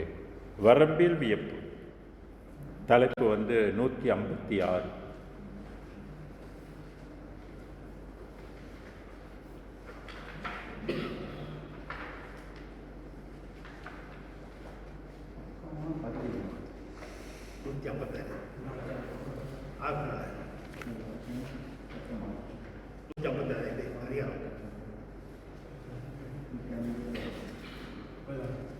அறுநூற்றி 37வது பாடல். 10 பாடல்கள் இதில் இருக்கு. எப்படி கண்டுபிடிக்கிறது நான் சொல்லித்தரேன். நான் சொன்னேன்ல, இது எங்கேருந்து உள்ளுக்கு போகிறது, உடம்புக்குள்ளேருந்து உள்ளத்துக்குள்ளே போகுது இந்த அருள். ஓகே, இந்த ஒளி. ஆனால் இந்த அருள் எப்படி காரியப்படுது அப்படின்றதுக்கு இங்கே கண்டுபிடிக்கும். பொன்புனை புயனும் அயனும் மற்றவரும் புகழும் பெரிய ஓர் நிலையில் இன்புருவாகி அருளோடும் விளங்கி இயற்றலே ஆதி ஐந்தொழிலும் தன் பொது சமூக தைவர்கள் இயற்ற தனி அரசு ஏற்றும் ஓர் தலைவன். எங்கே இருக்கிறாரு? தனி அரசு இயற்றுகின்ற தலைவன் யாரு? அப்போ அருட்பெருஞ்சோதி எங்கே இருக்கிறாரு? முதல்ல படித்த அருட்பெரு வெளியாய் எங்கே இருக்கிறாரு? வெளியில் இருக்கு. அப்போ வெளியிலிருந்து அன்பெனும் குடிசை நுழைந்தனன் அவன் தன்னை மறுப்பவர் யாரே? அப்போ எங்கேருந்து வராரு? இங்கேருந்து வராரா? மூலாதாரத்திலிருந்து வராரா? இல்லையே, ஸ்பேஸ்லேருந்து வராரு. அந்த பாடல் பொன் புனை புயனும் அயனும் மற்றவரும் அப்படின்னா பிரம்மா விஷ்ணு ருத்ரன் போன்றவர்கள் புகழரும் பெரிய ஓர் நிலையில் இன்புருவாகி, பெரிய நிலை இது பெருவெளி. இன்புருவாகி எப்படி இருக்கிறாரு? இன்பமாக அருளோடும் விளங்கி. அவர்கிட்ட என்ன இருக்குது? அருள், கருணை இருக்குது. கருணையோடு விளங்கி இயற்றலே ஆதி ஐந்தொழிலும். என்ன தொழில் செய்ய வல்லவர்? ஐந்தொழில். தன் பொது சமூக தைவர்கள் இயற்ற 5 பேர்த்துக்கும் இவர் என்ன கொடுத்துருக்கிறார்? பொறுப்பு கொடுத்துருக்கிறாரு. 5 தொழில் செய்கின்ற பொறுப்பு கொடுத்துருக்கார். பிரம்மா விஷ்ணு ருத்ரனுக்கு இவரும் 5 தொழில் செய்கின்ற வல்லவர். மற்றவங்களுக்கு என்ன கொடுத்துருக்கிறாரு? அப்பா நீயும் செய்ய, இந்த தொழிலை நீயும் செய்யன்னு கொடுத்துருக்கிறாராம். அதான் இயற்றலே ஆதி ஐந்தொழிலும் தன் பொது சமூக தைவர்கள் இயற்ற தனி அரசு இயற்றும் ஒரு தலைவன். அன்பெனும் குடிசை நுழைந்தனன் ஆனான் அவன் தன்னை மறுப்பவர் யார்? எதன் அடிப்படையில் நுழையிறாரு? அன்பு என்னும் குடிசை. இந்த மனம் என்ற குடிசையில் என்ன இருக்கணும்? அன்பு. அன்பெனும் பிடியும் அகப்படும் மலையே. அதான் சொல்கிறல்ல, அன்பெனும் குடிசை. குடிசைன்னா என்ன குடிசை? இது உடம்பு, மன உடம்புல. ஏன்னா அன்பு எதில் வரும்? இரக்கம் எதில் வரும்? மனதில் தானே எல்லாம் வரும். அப்போ மனதில் என்ன இருக்கணும்? இறைவன் மேல் அன்பு இருக்கணும்னு சொல்கிறாரு. அன்பு இருந்தால் இவர் உள்ளுக்கு வருவார். அன்பு இல்லைன்னா வரமாட்டார். நீ அவர் மேலே அன்பு வைக்கணும். ஓகே. மண்பதை வகுக்கும் பிரம்மர் நாரர்கள் மண்ணுரு உத்திரர்கள் முதலாம் 9 கோடி தலைவர்கள் ஆங்காங்கு உருப்பெறும் தொழில் பல இயற்றி. இவர் கீழே எவ்வளோ பேர் வேலை செய்கிறாங்களா? 9 கோடி. 9 கோடி பேர் வேலை செய்கிறாங்க. அப்போ 9 கிரகம் வேலை செய்யாதா? சொல்லுங்க. அதானே இப்போ இயக்கிக்கிட்டு இருக்குது. 9 கோடி பேர் இருக்கிறாங்க, இல்லைங்களா? 9 கோடி தலைவர்கள் ஆங்காங்கு ஒரு பெரும் தொழில் பல இயற்றி இன்புறச் சிறிதே கடைக்கணி தருளி இலங்கும் ஓர் இறைவன் இன்று அடியேன் அன்பெனும் குடிசை நுழைந்தனன் அந்தோ அவன் தன்னை மறுப்பவர் யாரு? எங்கேருந்து வர்றாரு? வெளியிலேருந்து தான் வர்றாரு. அப்போ ரெண்டுக்கும் வித்தியாசம் தெரியுதுங்களா? இந்த பாடல்லாம் சாட்சி. ஓகே. தன்னிகர் இல்லா தலைவன் என்று அரற்றி தனித்தனி மறைகள் ஆகமங்கள் உன்னின்று ஓடி உணர்ந்து உணரா ஒரு தனி பெரும்பதி ஒந்தே புன்னிகர் இல்லா புலைனேன் பிழைகள் பொறுத்து அருட்பூரண வடிவாய் என்னுள்ளம் புகுந்தே நிறைந்தனன் அந்தோ எந்தையை தடுப்பவர் யாரு? இந்த முதல் வரி பாருங்க. தன்னிகர் இல்லா தலைவன் என்று அரட்டி தனித்தனி மறைகள் ஆகமங்கள். எல்லாம் என்ன பேசிக்கிட்டு இருக்குதான்? சைவ சித்தாந்தம் என்ன சொல்லுது? சிவனோடு ஒக்கும் தெய்வம் தேடினும் இல்லை, அவனோடு ஒப்பு இங்கே யார் ஒருவரும் இல்லை. வீட்டுக்குதா நான் தான் பெருசுவன் பேசிகிட்டு இருக்கலாம். அதை சுட்டி காட்டுறார் வள்ளலார். மறைகள் எல்லாம் தனித்தனியாக என்ன சொல்லிட்டு இருக்குமா? பிதற்றி பெருமைப்படுத்தி கொள்ளும், அதுதான் முதன்மைப்படுத்தி கொள்ளும் சொல்றாரு. அரட்டுதல்னா பாரு, எல்லாம் அரட்டிக்கிட்டு இருக்கிறாங்கன்னா எல்லாம் பேசிகிட்டு இருக்கிறாங்க. அப்போ சமய மதம்லாம் என்ன பேசிகிட்டு இருக்குது? நான் தான் பெரியவன் அப்படின்னு பேசிகிட்டு இருக்கிறான். உன்னின்று ஓடி உணர்ந்து உணரா. என்ன சொல்றாரு? உணர்ந்து உணரா. கடந்து எல்லாம் உணர்ந்து கடைசியில் உணர முடியாது. எதை உணர முடியல? அருட்பெருஞ்சோதியை உணர முடியல. பெருவெளி கடவுளை உணர முடியல. ஓகே. ஒரு தனி பெரும்பதி வந்தே. ஒரு பெரும்பதி யாரு? அருட்பெரும் ஜோதி. உவந்துன்னா விரும்பி புன்னிகர் இல்லா புலையனேன் பிழைகள் பொறுத்து. புன்னிகர்னா புல்லுக்கு நிகராக இருந்த எண்ணெய். புல்லுன்னா சிற்றறிவு, புல்லறிவுன்னு சொல்கிறோம் இல்லையா? அதான் புன்னிகர் இல்லா புலையனேன் பிழைகள் பொறுத்து அருட்பூரண வடிவாய் என்னுள்ளம் புகுந்தே நிறைந்தனர். உள்ளமெல்லாம் உற்றெடுத்து ஓடி நிரம்பிட உள்ளொளி ஓங்கிட ஒளி அந்த வரி பாருங்க இங்கே இருக்கிறது. ஆக என்னுள்ளம் புகுந்தே நிறைந்தனன் அந்தோ எந்தையை தடுப்பவர் யார்?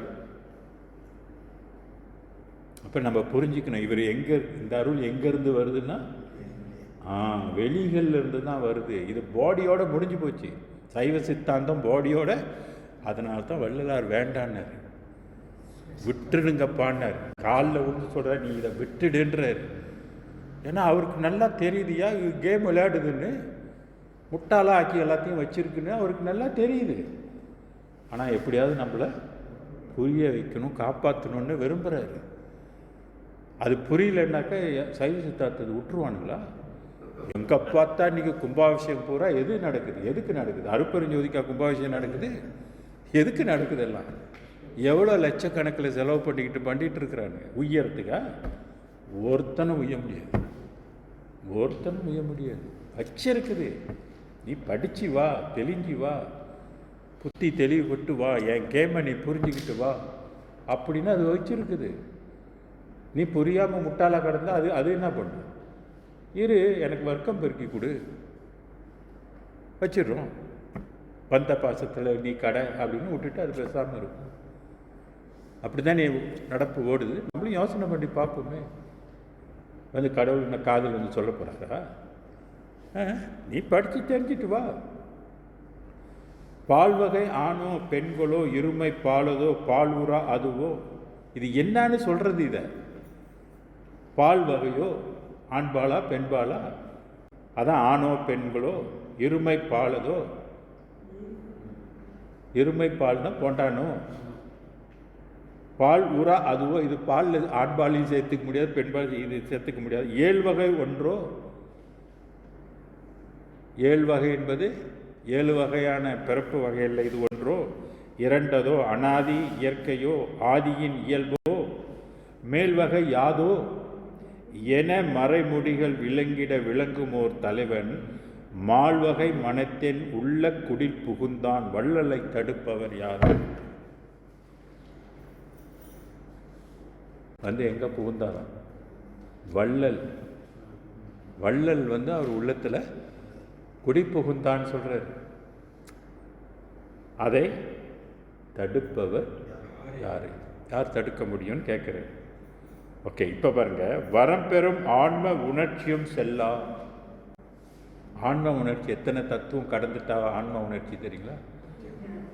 36 கடந்துட்டா ஆன்ம உணர்ச்சி, பராபரை நிலை.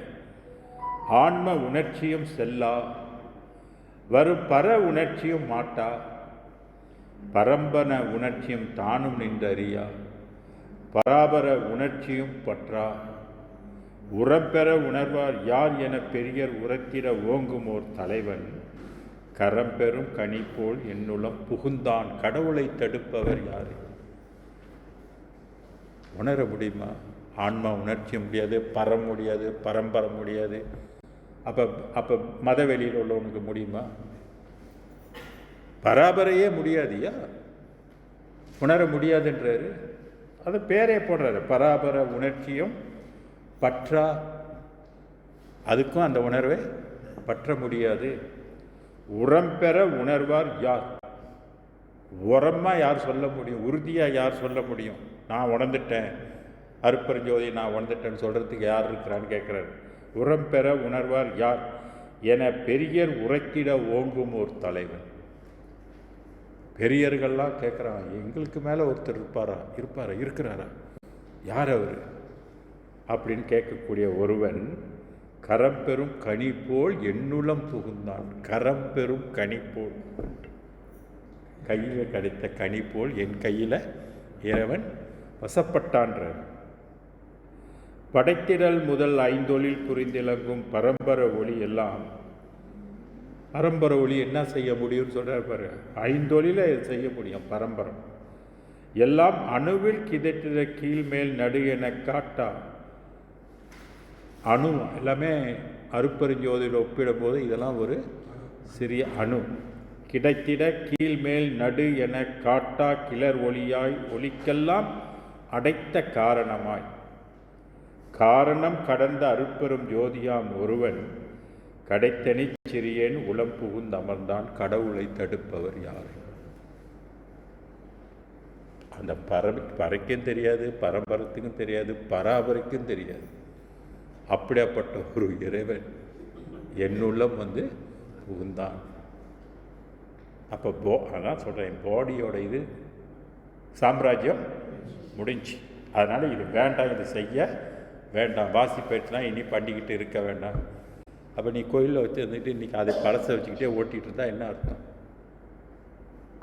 சொல்லுங்கள்? என்ன அர்த்தம்? அது தெரியுமா அவங்களுக்கெல்லாம்? கோயில்காரவங்களுக்கெல்லாம் தெரியுமா? கோயில் தலைவர்களுக்கு தெரியுமா? இந்து சங்கத்துக்கு இது தெரியுமா? தர்ம மாற்றத்துக்கு தெரியுமா? யாருக்குமே தெரியாது. ஓகே, அடைத்திட காரணமாய் காரணம் கடந்த அருட்பெரும் ஜோதி. காரணமாக ஒன்று இருக்குது பெருவெளி, அந்த காரணமும் கடந்ததாக இருக்குது அருட்பெரும் ஜோதியம். அப்போ காரணத்துக்குள்ள ஒரு காரணம், வெளிக்குள்ள ஒரு வெளி, அறிவுக்குள்ள ஒரு அறிவு, ஒளிக்குள்ள ஒரு ஒளி. இதை புரிஞ்சு கொள்ளணும். அதுதான் வெளிக்குள் வெளி கடந்து அப்படின்னு சொன்னார். அப்போ 10 அறிவையும் கடந்து இறைவன் இருக்கிறாரு. அவர் தான் அருட்பெரும் ஜோதி. உண்மையை எப்போ வெளிப்படுத்தினாரு? 19ஆம் நூற்றாண்டில் தான் கொடுக்குறாரு. இந்த உண்மையை நீ உலகத்துக்கு சொல் அப்படின்னு வள்ளலார் மூலியமாக இந்த உண்மை வெளிப்படுத்துது. இன்னைக்கு இந்த மனிதனுக்கு இது தெரியாமல் இருக்கலாம். நாளைக்கு வந்து வான்வெளியில் வந்து உள்ளவன் பிறந்தான்னு வச்சுக்கோங்க, அவனுக்கு தெரியாமல் இருக்குமா? சொல்லுங்க. ஞானசம்பந்தர் வந்து பிறந்தார்னு வைங்க, சிவபெருமானை வந்து பிறந்தார்னு வைங்க, முருகப்பெருமானை வந்து பிறந்தார்னு வைங்க, திருப்பி பழசை செய்வாரா? செய்ய மாட்டார். இதுக்கு மேலே என்னவோ அதைத்தான் நாடும். அதுக்குத்தானே வர்றாங்க, அதுக்குத்தானே பிறக்கிறாங்க. புரியுதுங்களா? ஏன் அதை நம்ம இப்போ கடைப்பிடிக்கலாமா, கடைப்பிடிக்கக்கூடாதா? பிடிக்கணும். பிடிச்சி தான் நம்மளும் ஒய்யணும். ஏன்னா அவங்களும் வந்து இதை தான் கடைப்பிடிக்க போகிறாங்க. அதில் எந்த சந்தேகமும் இல்லை. அதை வள்ளலார் தான் அவங்களையும் திருப்பி படைக்க போகிறாரு. அந்த ஆற்றல் அவருக்கு தான் கொடுக்கப்பட்டிருக்கு. அப்போ வான்வெளி, அதை தான் பாரிடம் வானிடம் மட்டும் இடம் பற்றிய சித்தர்கள் முத்தர்கள் முற்றும் சேரிடமாம் இது பாரி. எல்லா ஆத்மாக்களும் போய் சேர வேண்டிய இடம் பெருவெளி தான். எல்லாமே அருட்பெருஞ்சோதியாக ஆகும். அதைத்தான் வள்ளலார் சொன்னார், அருட்பெருஞ்சோதி ஆனேன். அப்போ எப்போ நம்ம அதுவாக ஆகணும், அது நம்மளை ஆட்கொண்டுச்சுனாக்க நம்ம ஆயிடுவோம். முடிச்சு அவ்வளோத்து கதை. நம்ம ஒன்றும் செய்ய முடியாது. புகுந்துருச்சுனாக்கா அது வேலையாது, அது பண்ண ஆரம்பிச்சிடும். அப்போ அதுக்கு இப்போ நம்ம அதை வேண்டிக்கணும். அருட்பெரும் ஜோதி அருட்பெரும் ஜோதி தனிப்பெரும் கருணை அருட்பெரும் ஜோதி. அம்மையப்பன் அவருடைய 12/7 பிறந்த நாளை முன்னிட்டு அன்னவருக்கு எல்லாம் வல்ல அருட்பெரும் ஜோதிகளின் நல்லாசிகளும் தீர்க்க ஆயுளியும் தந்து இடர்கள் நீக்கி பூர்வீக சாப பாப கிரக தோஷங்கள் எல்லாம் நிவர்த்தி செய்து மெய்யருள் கிடைக்க தீர்க்க நித்திய வாழ்வு பெற எல்லாம் வல்ல அருட்பெரும் ஜோதி அன்னவரை காத்து ரட்சிக்க அவர் குடும்பத்தார்களுக்கும் அருட்பெரும் ஜோதிகளின் நல்லாசிகளும் குறித்தாக வேண்டிக் கொள்வோம். 6/7/26 நினைவு நாள். காளிமுத்து அவர்களின் நினைவு நாளை முன்னிட்டும் அன்னவருக்கு அருட்பெரும் ஜோதிகள் ஆசிகிட்டி நல்லதொரு பிறப்பு அமைந்து அப்பிறப்பு பிறப்பை ஒழிக்கின்ற பிறப்பாக அமைந்து நித்திய வாழ்வு பெற அருட்பெரும் ஜோதி துணை செய்ய வேண்டும்